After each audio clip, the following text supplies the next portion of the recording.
Ekspresi Liu Yan acuh tak acuh, dengan sedikit keengganan di matanya, tetapi kata-katanya sangat tegas, Luo Li dan saya telah membahas ini. Ini bukan lelucon, tetapi keputusan dibuat setelah kami berdua mendiskusikannya, bersama. Petik 2. Tapi kita berdua harus bertanya apa maksudmu. Liu Yaner membuang ekspresi biasanya, memandang Lu Yun dengan serius, dan berkata dengan ringan. Saya menolak, jawab Lu Yun langsung. Meskipun semua yang dikatakan Liu Yaner masuk akal, sulit untuk menjamin apakah Liu Yaner dan Luo Li akan dengan sengaja menggodanya. Selain itu, perasaanku terhadap Dugu Piaoling adalah dia hanyalah seorang teman baik. Saya tidak pernah membayangkan bahwa pada level antara pria dan wanita, saat ini Dugu Piaoling hanya sedang bersenang-senang. Xiao Lu Yun, dengarkan aku. Oke, Yaner, aku tahu maksudmu, dan aku mengerti semua yang kamu katakan, tapi aku tidak setuju dengan masalah ini. Lu Yun berkata dengan jujur, dan nadanya tidak bisa menahan beberapa poin, aku tahu kalian ini juga untuk kebaikanku sendiri, tapi aku tidak bisa lagi melepaskan orang lain. Ekspresi Lu Yun acuh tak acuh, dan matanya penuh cinta saat dia melihat Luo Li dan Liu Yaner. Luo Li dan Liu Yaner melihat ekspresi lurus dan menakjubkan Lu Yun, dan kehilangan akal sehatnya karena linglung. Luo Li bahkan melangkah maju dan menarik lengan baju Liu Yaner, dan berkata dengan lembut, lupakan saja, saudari, sejak itu Xiao Lu jika Yun tidak mau, lupakan saja. Lagi pula, jika kamu memberitahu kakak tertua pasti akan marah. Petik 2. Berbicara tentang Ye Qingcheng, Liu Yaner ingin mengatakan sesuatu, tetapi ragu-ragu. Melihat ekspresi Lu Yun yang teguh, dia juga tahu bahwa Lu Yun sudah mengambil keputusan dan dia tidak dapat mengubah apapun. Hanya, sepertinya kepribadian anak ini berubah drastis sejak dia datang ke dunia roh. Jika itu normal, anak ini pasti menginginkan hal sebaik itu, bukan? Liu Yaner dan Luo Li juga mengetahui bahwa ketika Lu Yun pertama kali datang ke dunia roh, dia menghadapi banyak kesulitan, dan sering kali dia kehilangan kepercayaan diri dan keagungan sebelumnya. Namun dalam perjalanannya, Lu Yun telah mengalami terlalu banyak hal. Dalam keadaan linglung, Luo Li dan Liu Yaner merasa Lu Yun berubah sedikit demi sedikit. Melihat Lu Yun sekarang, Luo Li dan Liu Yaner merasa sedih. Oke, apa yang kalian berdua pikirkan? Melihat dua orang yang tertegun di tempat, Lu Yun mau tidak mau memeluk kedua wanita cantik itu dan melemparkannya ke tempat tidur. Ayo berlatih keras malam ini.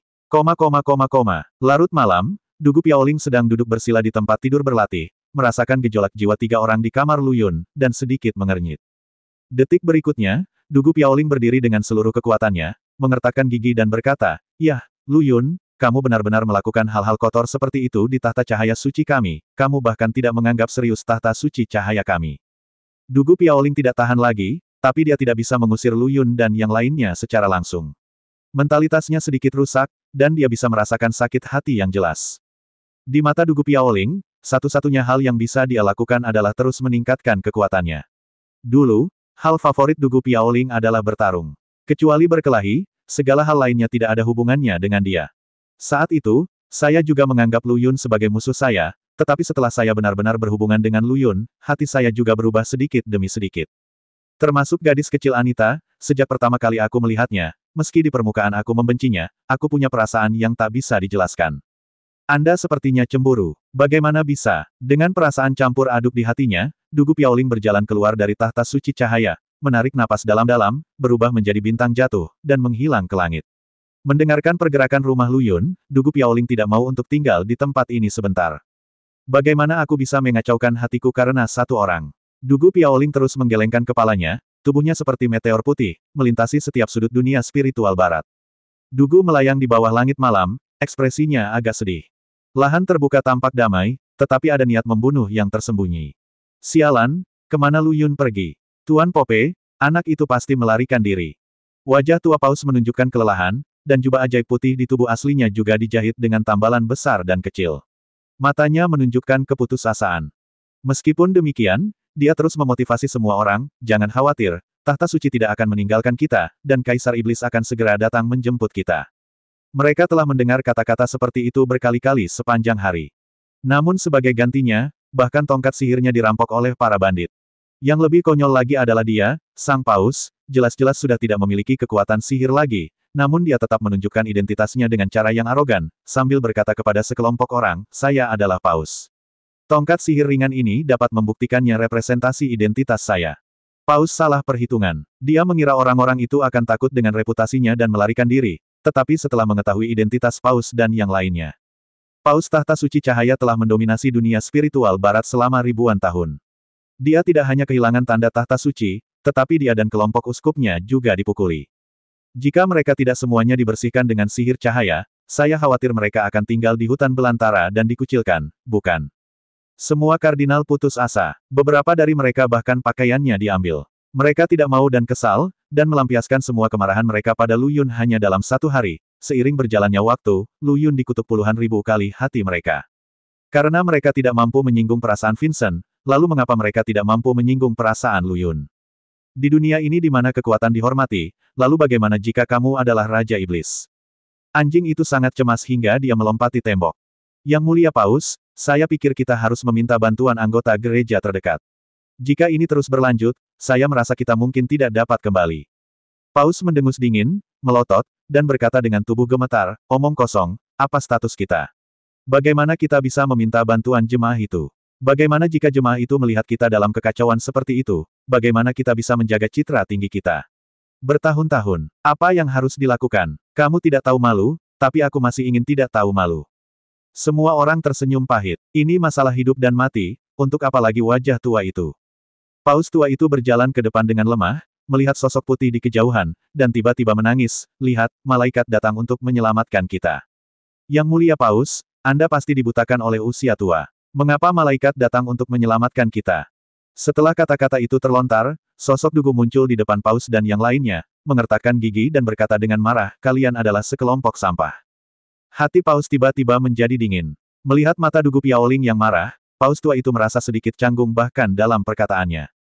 Tuan Malaikat, kami, sebagai Paus dan Uskup, kamu sebenarnya berada dalam kekacauan. Ini sungguh memalukan bagi tahta suci cahaya kita. Jika dikatakan Dugu Piaoling sedikit tidak senang hanya karena kebisingan yang dibuat oleh Lu Yun. Jadi sekarang, ketika dia melihat Paus tua dan yang lainnya dalam kekacauan, tingkat kemarahannya telah mencapai puncaknya. Dugu Piaoling sangat menyadari bahwa tidak ada lagi fluktuasi sihir di tubuh Paus tua itu. Dia mengerutkan kening, matanya tajam, dan tangan di sisinya perlahan terangkat. Sebagai Paus, bagaimana Anda bisa memegang posisi Paus tanpa setengah dari kekuatan sihir Anda? Jika Anda tidak mengorbankan diri Anda demi kemartiran, beraninya kamu hidup di dunia ini. Melihat nyawanya dalam bahaya, Paus tua itu berlutut di tanah sambil mengeluarkan suara, pop. Sebelum kardinal di sebelahnya sempat bereaksi, Paus tua itu meraih pergelangan tangannya dan menariknya ke bawah. Malaikat dewasa bernafas. Kehidupan dewasa malaikat. Paus tua itu meninggikan suaranya dan hampir menangis, saya tahu bahwa saya telah mencemarkan nama baik agama kita dan tidak memiliki rasa malu hidup di dunia ini. Awalnya saya berpikir untuk mati. Tetapi tongkat ajaib cahaya di tangan saya adalah direnggut oleh para pencuri itu. Malaikat, tuanku, tongkat sihir cahaya adalah simbol identitas Paus. Seperti yang dikatakan Paus tua, dia merasakan emosi yang nyata dan mulai menangis. Hidupku tidak berarti apa-apa, dan kematian bukanlah hal yang disayangkan. Tapi bagaimana tanda tahta suciku bisa dirampas oleh pencuri? Jika tersiar kabar, di manakah martabat tahta suci kita harus ditempatkan? Paus berlutut dan menyembah Dugu dengan air mata berlinang. Sekarang kita tidak memiliki kekuatan sihir, kita hanya bisa mendapatkan kembali token tahta suci dengan meminta Tuan Malaikat untuk mengambil tindakan. Dugu Piaoling menatap Paus tua dan kardinal yang berlutut di tanah, dan akhirnya perlahan-lahan menarik tangannya, untuk sementara menyelamatkan nyawa mereka. Siapa yang mengambil tongkat ajaib cahaya? Suara dingin Dugu Piaoling terdengar dari atas ke bawah. Pada saat ini, Paus tua dan kardinal memahami bahwa mereka telah melarikan diri untuk sementara, dan berkata dengan cepat, mereka adalah sekelompok bandit yang merampok dan menjarah. Mereka membakar, membunuh, menjarah, dan melakukan segala macam kejahatan. Saya harap malaikat akan menunjukkan kekuatannya dan menyingkirkan kelompok pencuri ini. Untuk menghindari masalah di masa depan. Dugu Piaoling tidak banyak bicara dan hanya mendengus, pimpin jalan. Melihat Tuan Malaikat bersedia mendukung mereka, Paus tua dan kardinal segera bangkit dari tanah dan berjalan menuju ke arah mereka datang bersama Dugu Piaoling. Setelah beberapa latihan, Lu Yun berbaring di tempat tidur dengan kenyang, dengan kecantikan di sisi kiri dan kanannya. Luo Li dan Liu Yaner sedang berbaring di dada Lu Yun, dengan rasa manis dan senyuman yang tak terkendali di wajah mereka. Lu Yun mencium bagian atas rambut Luo Li di sisi kiri, lalu mencium dahi Liu Yan tanpa memihak. Senang sekali kamu ada di sini. Lu Yun berkata dengan emosi dari lubuk hatinya. Lalu saat kita tidak ada, bukankah ada banyak orang di sekitarmu? Luo Li mengangkat wajahnya dan dengan sengaja menggoda Lu Yun. Lu Yun mencubit dagu Luo Li perlahan, sekarang Luo Li kecil itu cemburu. Siapa yang memintaku mengambil milik orang lain? Saat dia mengatakan ini, Luoli langsung tersipu. Dia membenamkan wajahnya di dada Lu Yun dan berkata dengan malu-malu, aku tidak cemburu. Liu Yaner, sebaliknya, menyodok pipi Lu Yun dan berkata, Xiao Lu Yun, apa yang dikatakan Luoli benar. Kamu tidak mengalami saat-saat buruk sejak kita pergi. Liu Yaner mengatakan ini dengan sengaja, tapi melihat wajah Lu Yun yang sedikit kuyu dan semakin suram, sakit hatinya nyata. Namun mereka bukanlah orang yang suka merasa sedih, sehingga kata-kata sedih itu berubah menjadi olok-olok dan ejekan. Semua orang hanyalah orang yang lewat, tapi kamu adalah segalanya bagiku. Lu Yun memandang Luoli dan Liu Yaner dengan serius, dan keceriaan di wajahnya sebelumnya hilang, digantikan oleh keseriusan penuh. Ini adalah kata-katanya yang berasal dari hati. Semakin lama mereka berpisah, semakin dia merindukan mereka. Setelah bertemu kembali setelah lama absen, kita bisa menyadari betapa berharganya waktu yang dihabiskan bersama. Jika memungkinkan, Lu Yun sangat berharap waktu dapat bertahan pada hari mereka bersama selamanya. Namun, meski memikirkannya, aku tahu ini mustahil. Dia masih memiliki tanggung jawab dan urusan yang belum selesai di pundaknya. Dia tidak bisa berhenti, dan mereka sangat lelah sehingga tidak bisa berhenti dan hanya bisa terus mengikuti jejaknya. Pada saat ini, Lu Yun merasa malu pada mereka dari lubuk hatinya. Dia menundukkan kepalanya dengan berat hati, memeluk mereka erat-erat, dan berkata dengan lembut, maaf. Aku membuatmu khawatir dan membuatmu berlarian bersamaku. Luoli dan Liu Yaner dapat mendengar beban dan depresi Lu Yun saat ini. Mereka saling memandang dan melihat kesusahan di mata satu sama lain. Lu Yun tidak pernah seperti ini sebelumnya. Terlihat bahwa kesulitan yang dialaminya selama ini telah mengikis masa mudanya. Omong kosong apa yang kamu bicarakan? Liu Yaner mengangkat tangannya dan memukul kepala Lu Yun kecil, aku memperingatkanmu, jika kamu mengatakan itu lagi, aku akan memberitahu kakak perempuan tertuaku lain kali.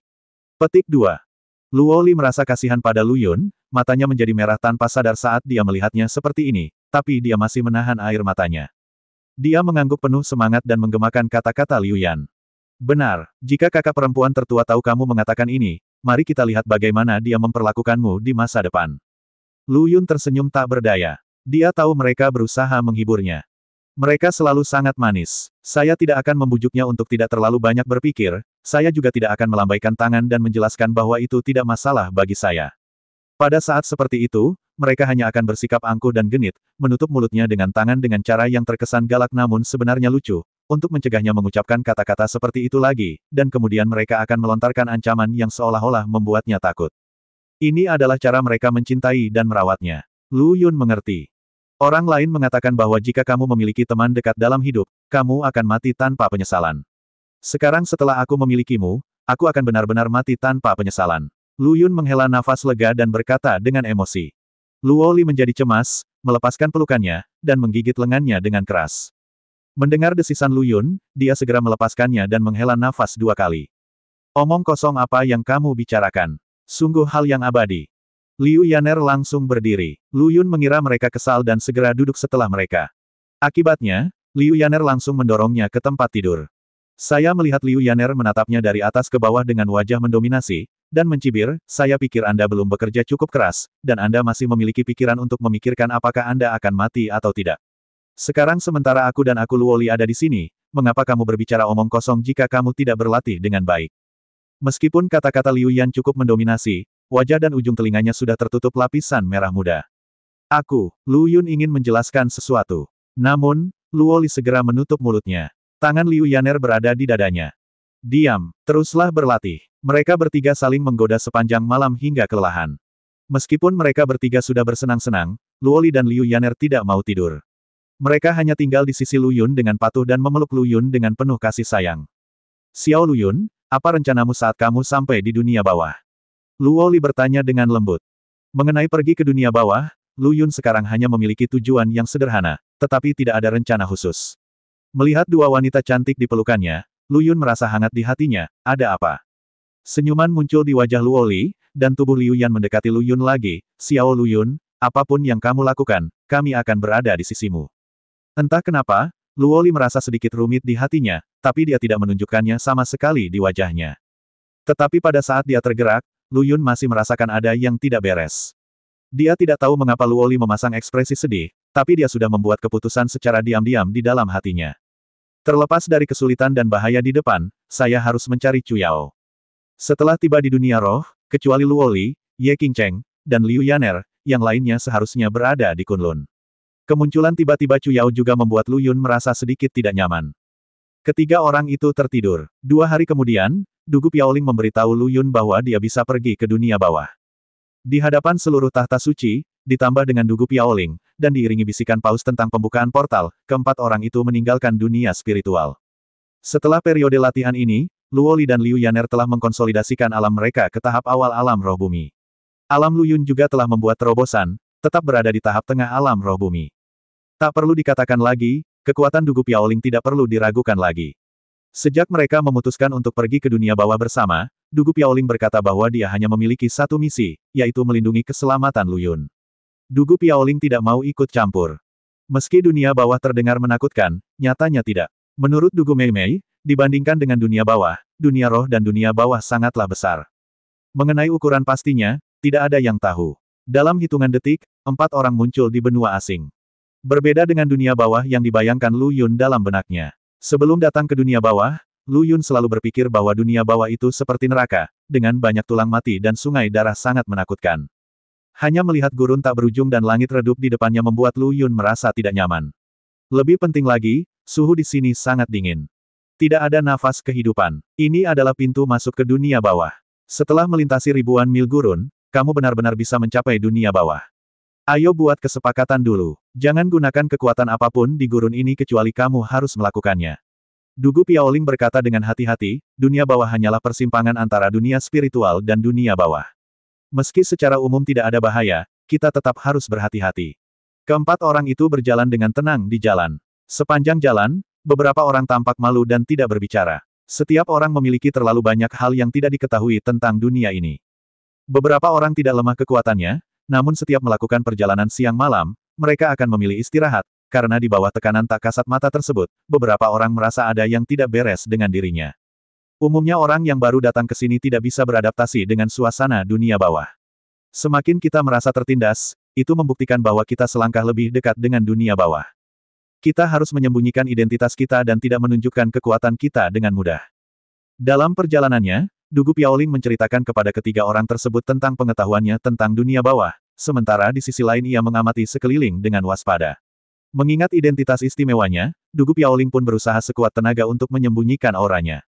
10 hari kemudian, Lu Yun dan yang lainnya baru saja duduk dan bersiap untuk beristirahat. Pada saat ini, teriakan minta tolong tiba-tiba datang dari kejauhan. Segera setelah itu, suara langkah kaki yang sangat cepat terdengar. Lu Yun dan mereka berempat saling memandang. Dugu Piaoling berkata dengan suara yang dalam, sepertinya kita telah mencapai tepi dunia bawah. Aku tidak tahu apa yang terjadi. Ayo bersembunyi dulu. Jangan hadapi mereka secara langsung. Lu Yun meraih tangan Luo Li dan Liu Yaner, perlahan menggunakan Ki Kaisar, dan berlari cepat menuju kejauhan. Dugu Piaoling mengikuti di belakang Lu Yun, melindungi Lu Yun. Keempat orang itu sangat cepat, tapi dalam sekejap, mereka membuang musuh di belakang mereka. Dugu Piaoling berbisik, tunggu. Lu Yun berhenti dan melihat ke kejauhan, hanya untuk melihat kerumunan orang di kejauhan, seperti awan hitam menutupi kota, menggulung debu yang tak terhitung jumlahnya. Langkah kaki yang padat semakin dekat. Dia menoleh dan melihat sosok Anggun berlari ke arahnya dengan cepat, dengan kavaleri yang tak terhitung jumlahnya mengenakan baju besi hitam di belakangnya. Wanita ini sangat cepat dan dia memegang pisau besar di tangannya. Terlihat jelas darah di pisau besar itu, dan jubah biru di tubuhnya juga berlumuran darah. Jelas sekali, sasaran kavaleri ini adalah wanita ini. Kavaleri menghilang dalam sekejap, dan mata pemimpinnya tertuju pada wanita cantik di samping Lu Yun. Dia tiba-tiba menunjukkan senyuman jahat dan berkata dengan keras, saya tidak menyangka akan bertemu begitu banyak wanita cantik di perbatasan. Seseorang, bawa pria ini pergi. Bunuh wanita-wanita ini untukku. Aku akan memperlakukanmu sebagai hadiah malam ini. Wajah Lu Yun menjadi dingin, dan dia berdiri di depan Luo Li dan Liu Yaner. Ketika Lu Yun mendengar kata-kata pemimpin itu, dia tahu bahwa segalanya tidak akan berjalan baik hari ini. Tiba-tiba, Lu Yun dan Dugu Piaoling saling memandang dan berkata, apa? Dugu Piaoling mengangguk ringan, dan berkata dengan dingin, bunuh. Dua wanita cantik di belakangnya langsung memahami satu sama lain. Segera, Luo Li dan Liu Yaner segera menghunus pedang mereka dan bergegas pergi seperti sambaran petir dengan kekuatan yang menggelegar. Luo Li dan Liu Yaner juga merupakan penguasa Kaisar Lingji. Seperti harimau, mereka dengan cepat memanen nyawa kavaleri besi ini. Kekuatan orang-orang ini tidak lemah, terutama pemimpinnya adalah kesempurnaan agung dari alam abadi emas. Namun di mata Lu Yun dan lainnya, ratusan kavaleri kejam ini bukanlah apa-apa. Sebelum Lu Yun dapat mengambil tindakan, Luo Li dan Liu Yaner telah membunuh setengah dari ratusan pasukan kavaleri. Pemimpinnya terkejut. Dia baru saja melihat beberapa orang melarikan diri, mengira mereka takut padanya, jadi dia melakukannya. Aku bahkan tidak memikirkannya. Aku tidak menganggap serius Lu Yun dan yang lainnya, tapi aku tidak pernah menyangka akan menyinggung Tuan seperti itu. Pemimpin juga menemukan bahwa kekuatan timnya melemah secara gila-gilaan, dan matanya langsung tertuju pada Lu Yun. Dia secara alami memahami prinsip menangkap pencuri terlebih dahulu, dan dia menunjuk ke arah Lu Yun dan memerintahkan, tangkap orang ini dulu. Orang-orang ini secara alami memahami prinsip menangkap pencuri terlebih dahulu. Dalam sekejap, ratusan kavaleri berteriak memanggil Lu Yun dan menyerang, bersumpah untuk menangkap Lu Yun. Luo Li dan Liu Yaner sama sekali tidak mengkhawatirkan keselamatan Lu Yun, dan masih membunuh dengan gila-gilaan. Untuk memastikan keamanan pihaknya sendiri, pemimpin memimpin penyerangan. Mata Lu Yun menjadi dingin dan dia mengeluarkan pena Wentian dengan acuh tak acuh. Melihat ratusan pasukan kavaleri ini sudah ada di depannya, mereka hendak membunuh Lu Yun dengan pedang mereka. Dugu Piaoling menyeringai menghina, dan pedang panjang putih itu mengeluarkan pernyataan yang meremehkan energi pedang. Cahayanya bersinar terang, dan dalam sekejap, hampir 100 pasukan kavaleri ditelan oleh cahaya putih. Dengan teriakan, tubuh mereka menghilang ke udara. Pemimpin itu langsung tercengang. Jelas sekali, dia salah perhitungan. Kekuatan wanita di depannya ini sungguh menakutkan. Dia awalnya ingin menggunakan Lu Yun sebagai ancaman, tapi dia tidak menyangka bahwa wanita cantik di sebelah Lu Yun bahkan lebih menakutkan. Lu Yun secara alami bisa melakukan teknik Dugu Piaoling, tapi yang pasti tidak semudah miliknya. Jurus ini mungkin terlihat biasa saja, tapi kekuatan yang terkandung di dalamnya jelas bukan sesuatu yang bisa ditandingi oleh Lu Yun. Dalam sekejap, pasukan kavaleri yang tak terhitung jumlahnya telah terbunuh. Pemimpin kavaleri melihat sekeliling, dan dia sudah ketakutan. Dia hanya punya satu pikiran sekarang, yaitu lari. Mau lari. Dugu Piaoling mengangkat kelopak matanya, dan cahaya putih tiba-tiba keluar dari lengan bajunya. Di tengah teriakan pemimpin kavaleri, tubuhnya terbelah dua dalam sekejap. Pada saat ini, Luo Li dan Liu Yaner juga melenyapkan semua kavaleri. Ketika Lu Yun mengeluarkan pena Wentian, dia bahkan tidak memiliki kesempatan untuk mengambil tindakan. Melihat pemandangan yang mengejutkan ini, wanita dari dunia bawah itu sedikit gemetar karena kegembiraan dan berseru, sungguh menakjubkan. Pemimpin ini tidak beruntung, mulutnya benar-benar buruk. Watak Dugu Piaoling sendiri buruk, dan Lu Yun serta yang lainnya tidak mudah diajak main-main. Mereka ingin menghindari masalah, tapi yang pantas mereka dapatkan adalah pemimpinnya tidak hanya memperlihatkan mata wanita Lu Yun yang menyipit, tapi juga menatapnya saat Dugu Piaoling ada di sana, dia sudah dijatuhi hukuman mati. Setelah mengurus kavaleri ini, wanita dari dunia bawah mengangguk sedikit kepada Lu Yun dan yang lainnya, terima kasih. Lu Yun menjawab dengan tenang, sama-sama. Kemudian, wanita itu memandang beberapa orang dengan rasa ingin tahu, mengedipkan matanya yang besar, dan bertanya, apakah kalian dari dunia roh? Tidak buruk. Wanita itu tidak terlalu terkejut, hanya sedikit terkejut, lalu menatap Lu Yun dengan matanya yang indah, terima kasih banyak. Saya adalah putri dari pemimpin suku perbatasan. Malapetaka 10.000 tahun kini telah tiba. Dunia di dunia roh, kan? Dunia bawah kita juga telah dimulai. Terjadi kerusuhan, dan banyak orang diorganisir menjadi pasukan. Mereka membakar, membunuh, menjarah, dan melakukan segala jenis kejahatan. Saya awalnya mengikuti perintah ayah saya untuk memusnahkan orang-orang ini. Saya tidak menyangka orang-orang ini akan tumbuh sebesar itu hanya dalam beberapa hari. Kami semua pejuang suku telah dibunuh oleh orang-orang ini. Jika saya tidak bertemu Anda, saya mungkin sudah mati juga. Mudah saja, tidak perlu bersikap sopan. Lu Yun menggelengkan kepalanya dan berbalik untuk pergi. Dugu Piaoling menatap wanita dengan bekas luka yang berdiri di sana, dan berkata dengan ekspresi sedikit marah, apa? Wanita itu dikejutkan oleh tatapan tajam Dugu Piaoling. Dia tidak bisa menahan diri untuk mundur. Dia tersenyum pahit pada Lu Yun dan berkata, bisakah kamu membawaku kembali ke wilayah kami? Kalau begitu, aku akan berterima kasih banyak. Situasinya kritis sekarang, saya khawatir masih ada bahaya saat itu. Tidak, sebelum Lu Yun dapat berbicara, Dugu Piaoling langsung menolak. Ada sedikit kekecewaan di mata wanita itu, dan dia hanya bisa menganggukkan kepalanya dan melihat Lu Yun dan yang lainnya pergi. Lu Yun dan yang lainnya tidak terlalu peduli sekarang. Karena mereka baru saja memamerkan keahlian mereka, mereka melepaskan begitu saja dan berlari cepat ke kejauhan. Dugu Piaoling memandang Lu Yun dan bertanya, kenapa, ini tidak terlihat seperti kamu? Jika aslinya benar, kamu pasti akan pergi dengan kecantikan itu, kan? Mengapa kamu mengubah jenis kelaminmu sekarang? Apakah kamu masih takut dengan milikmu? Dua istri. Begitu dia selesai berbicara, Luo Li dan Liu Yaner sama-sama memandang Lu Yun. Lu Yun tertawa datar dan ekspresinya menjadi sangat serius, karena kamu melakukan hal yang benar.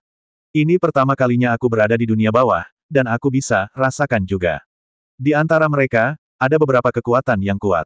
Dimensi dunia ini lebih tinggi daripada dunia spiritual, dan pasti ada beberapa master yang sangat kuat di antara mereka.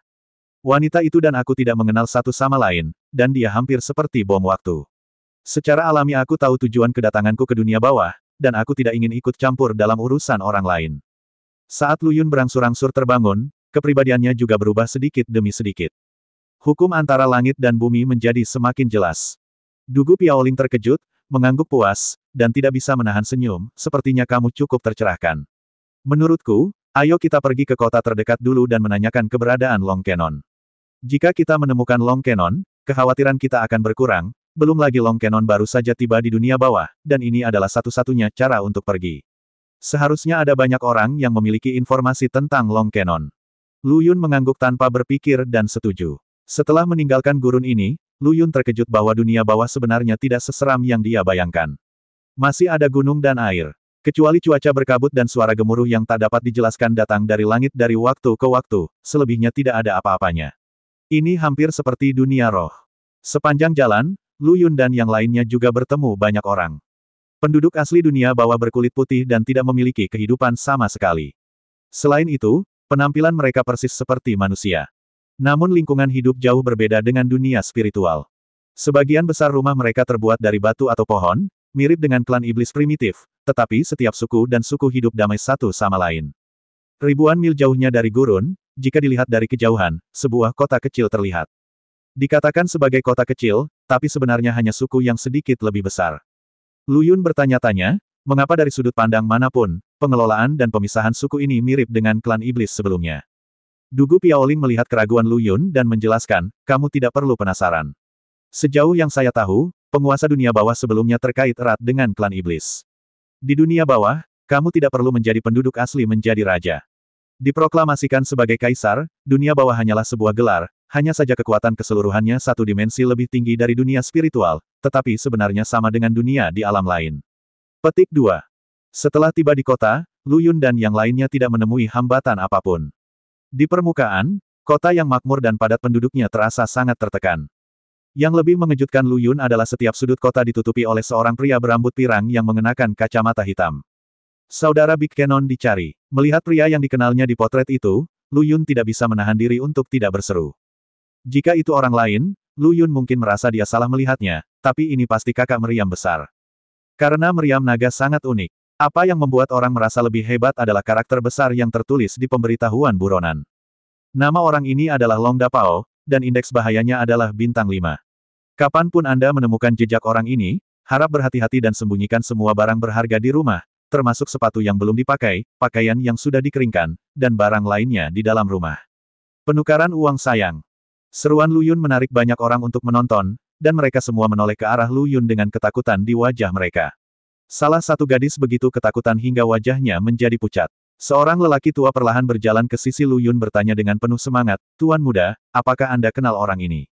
Melihat tatapan aneh yang dilontarkan semua orang, Lu Yun tertawa datar dan berkata, hahaha, Bapak tua, tentu saja saya kenal orang ini.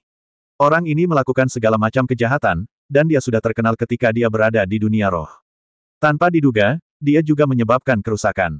Kami berada di dunia bawah. Kami datang ke sini khusus dari dunia roh untuk menangkap orang ini, jadi agak aneh sekarang. Setelah mendengar apa yang dikatakan Lu Yun, semua orang santai dan perlahan menurunkan kewaspadaan mereka. Seperti kata pepatah, musuh dari musuhku adalah temanku. Orang-orang yang tidak bersalah di dunia bawah langsung menjadi sangat menyukai Lu Yun. Ya, gangster bau ini mencuri seekor keledai dari rumahku ketika dia datang ke kota kami. Keledai. Apa itu keledai? Susu bubuk anakku dicuri oleh gangster itu. Tidak hanya itu, dia juga mengintip Bibi Wang sedang mandi di ujung desa. Perkataan semua orang membuat Dugu Piaoling dan 3 wanita lainnya tercengang. Meskipun Long Dapao biasanya terlihat nakal, mereka bertiga tidak tahu banyak tentang Long Dapao sama sekali.